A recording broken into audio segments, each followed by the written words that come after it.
Hi, everyone. Welcome. Thank you for being here today. I'm David Kessler, and I'm coming to you because today is National Grief Awareness Day. I'm going to tell you about that and the importance of it. But I would love if you are watching live, or even if you see this in the replay, I'd love if you would just let us know where you're at. It's always nice to know where we're reaching. As I mentioned, I am David Kessler. I'm a grief expert, and I am here today on behalf of a number of organizations, PESI, Bridge Street, The Networker, a lot of organizations to really talk about National Grief Awareness Day. And in 2014, National Grief Awareness Day came about because of the work of one woman, Angie Cartwright. Angie Cartwright, in her childhood, had dealt with the death of her sister. She had to deal with the death of her mother and then the death of her husband in her adult life. And she suffered so and really wanted to turn her pain into purpose, as I bet many of you have done in a lot of ways. She did that and created National Grief Awareness Day, that is August 30th. Sorry, let me get my date right. August 30th. And every year we talk about the importance of this. So I'm so glad you're here. I'm going to give you a little information about grief and loss, that some of it may be a few new tools, some of it may be validating, and I also have a little workbook, a surprise to give away to one person here in the platform today. And I'm going to tell you about that. Here's what we're going to do. I just want to start while I'm talking with, maybe if you could answer one of these questions. How are you helping spread the word about grief awareness? What do you wish more people knew? What do you wish, if you're someone, maybe you've dealt with grief, and I would imagine a lot of you have, what do you wish someone knew? The interesting thing is, many of you know. Unfortunately, it's the reality. Most people can become a therapist in this country and many places in the world without one mandatory class on grief.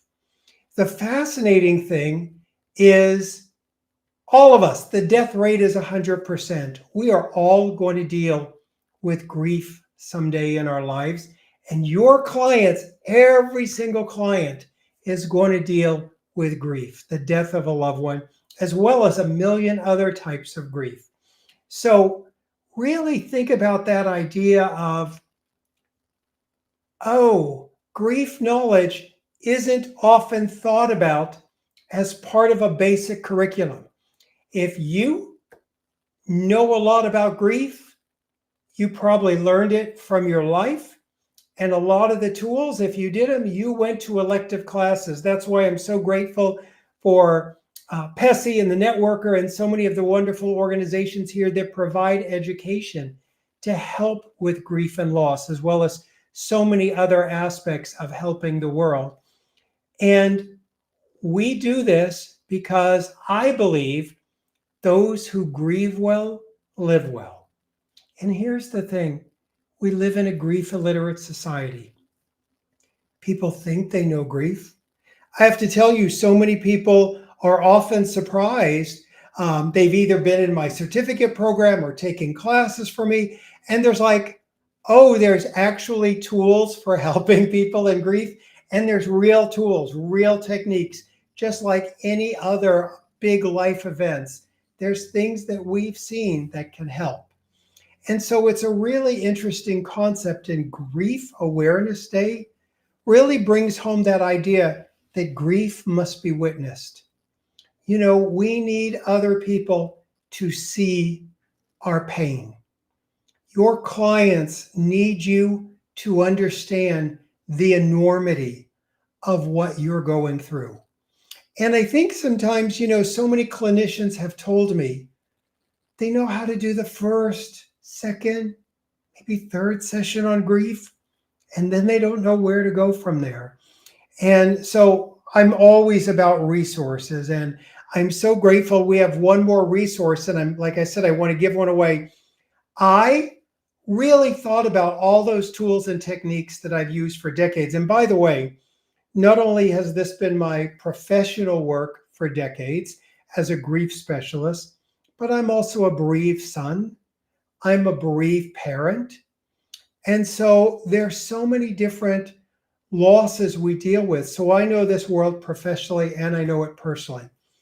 I have been working with Bridge Street Books for the past few years, really, on doing an actual grief workbook on all the tools that you can use when you're sitting down with a client, that you could actually, they could go off and do some of these things. And it really walks through so many tools and techniques around guilt and changing our story and dealing with the pain and catastrophizing. And so if you want to be eligible for a giveaway of the book, we're going to give one away. I'm going on so many different platforms today. For National Grief Awareness, I'm giving away one of these an hour. So you can check that out. And here's what you need to be eligible. Just answer those two questions. Answer one of those questions in the chat. We're just going to randomly choose a comment to send someone in the United States only, unfortunately. That's where the book is. A copy of the new workbook, like literally the day it comes out. So here's one of the questions. How are you helping to spread around awareness of grief? My guess is you're a teacher. You help people understand. And if that's not the question for you, maybe you're in grief, you're in pain. What do you wish other people knew about your grief? What do you wish they were more aware of? Is it the pain? Is it the loneliness? Is it the isolation? So many different aspects. And by the way, you can put those in the comments live now or in the replay. Going to be checking this all weekend. So just know that's there if you want to be a part of that giveaway. If not, or if you don't win the book, we've got a QR code for the book that's coming out. I am so excited because I know how much it's going to help you to help people. So, but let's talk a little bit more about grief and grief awareness and all the things we can do. So one of the things that I think is fascinating that we're learning more and more about, especially those of you who deal with this clinically, is we know on one hand, sharing the story is so important. Sharing the story of our loved one's death. By the way, I have an online grief group. Many of you send your clients there to supplement your amazing work. And one of the things I always say there is we can't do graphic details in groups. We can't do really intimate knowledge in groups. That belongs one-on-one with your clinician. And so they need you to really hear all the details of the story. They need to have that grief witnessed. I have to tell you, there's a lot of things. After my younger son, David, died 7 years ago, I went to grief counseling. I needed to tell that counselor things that I had not shared with anyone. And it was important to have someone be present. The interesting thing is we also know that we still need to say their names. We need to tell the stories. Clinicians need to witness that long after the family may want us to quit telling the story. However, it's fascinating. We're also seeing studies and information coming out that we can also get stuck in the story. And it can become where our mind is revolving instead of evolving in the story. And so it's interesting, there's such a balance around that. And by the way, besides the book, which I hope every single one of you will let your clients know about. By the way, you can find info at the book at griefbook.com. And once once you pre-order it, anyone who pre-orders it, you're also going to get a free class with me where I'm going to walk you through some of those exercises. So just know I am committed to getting the word out and giving you all the resources you need. And one of the things clinicians have told me over the years is how they thought grief isn't an area I'm necessarily going to specialize in. And then one day, that client that you've been seeing for years calls you that their child died. They call you that their spouse just died, their parent, their sibling died. And all of a sudden, you're like, I don't know that I have the tools or the confidence to deal with this. Grief wasn't going to be my area. And sometimes people even go, let me refer you out. And the client goes, no, I want to stick with you. During this time, I need someone who knows me. So that's why I've always been so committed with a networker and PESI to really make sure you have the tools you need to help those clients who are counting on you. And the other thing that we know about trauma and grief, and by the way, all grief does not have trauma, but all trauma has grief. So in so many areas, they go hand in hand. And of course, there's also traumatic grief that people go through that we need tools for. And one of the things is that what's the worst thing we can do in war besides killing someone, which is, devastating how much is going on in the world today. But besides killing someone, putting them in isolation. People in grief isolate. People in grief isolate. And you may be the only person they feel safe with. And I'll tell you, one of the things that I learned in my own grief, and I wondered while I was going through my own grief, if all of the tools and techniques would be true. And I was actually giving a lecture for this organization when I got the call that my younger son, David, had died, is the pain was, of course, much more intense than I ever imagined. But I knew I needed to take my own advice. I needed to go to a counselor, and I needed to go to a grief group. And I'll tell you, here's the thing that I think is really important for you to know.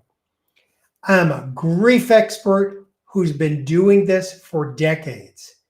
And when it was time for me to go to a grief group, the first time I tried to go to a grief group, I got to tell you, there was too much traffic. I'm in Los Angeles. There's always traffic. I didn't go. The second time I couldn't find parking, I tried.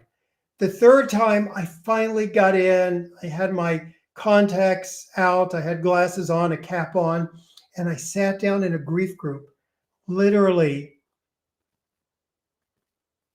5 feet from a table with my books on it. And I couldn't tell anyone, oh, I'm the grief expert. I had to be the father who buried a child. But I got to tell you, out of that experience, I realized how I used to say to people, go to a counselor, go to a group, like swing by the grocery store. Once I was in that position, it made me realize how hard it is to show up for ourselves. And one of the messages that I took from that I share and I want to impart to you is when someone shows up for their grief, like I almost want to applaud them. When they show up for a session, for a group, it's harder than you imagine. Maybe not, because maybe you've had to show up for yourself. It's so hard to show up. So really understand the importance of your client just showing up. I'm also going to be doing a whole nother 3-hour session that's completely free through PESI around giving you tools. Because like I said, it's National Grief Awareness Day, and I am committed to, here's the book. We're going to give one of the books away. You're going to get a free class with the book if you order it. And as you see at the bottom of your screen, I have a 3-hour training coming up because I want to make sure, in honor of all of our loved ones who have died, all of the pain we go through and have gone through, and your clients and you have gone through, to really make sure we get some awareness out there and tools and techniques around grief. And it's so important that we learn these for when that client maybe unexpectedly has a death and you're ready and they're ready and they know they can count on you. So that's why I am deeply committed, whether it's the free class with Pessy, giving away a copy of the book that, by the way, no one has. You're going to get it first day.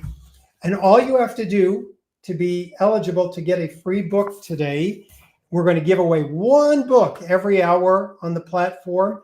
I'm here, then I'm going to be in my TikTok, then I'm going to be in my grief group, I'm going to be on my Instagram. I am everywhere today for National Grief Awareness Day. So if you want to be eligible for the one book we're giving away this hour, put a comment and just let us know, what are you doing to help with grief awareness?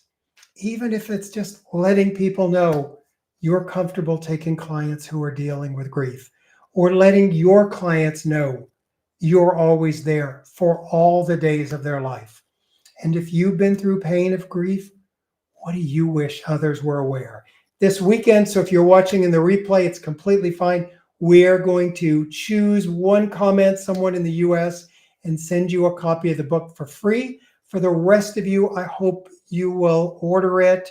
If you pre-order it now, you're going to get that amazing gift with it of another free class. So we got lots and lots of things for you because I'm deeply committed to getting the word out about healing.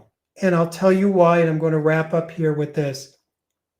I've spent decades with this organization, and I have seen so many clinicians show up over all those years, tell me all they've been through and how they're turning their pain into purpose and how they were showing up to learn from me and how they maybe became a clinician because of their tragedy. And those clinicians, when my son died, were evidence that life after loss is possible. And that's what we can all do for one another, be evidence that we can remember in time with more love than pain. Thank you all so much. It's time to say goodbye, and I appreciate all you do for the world, and each of you is making the world a better place.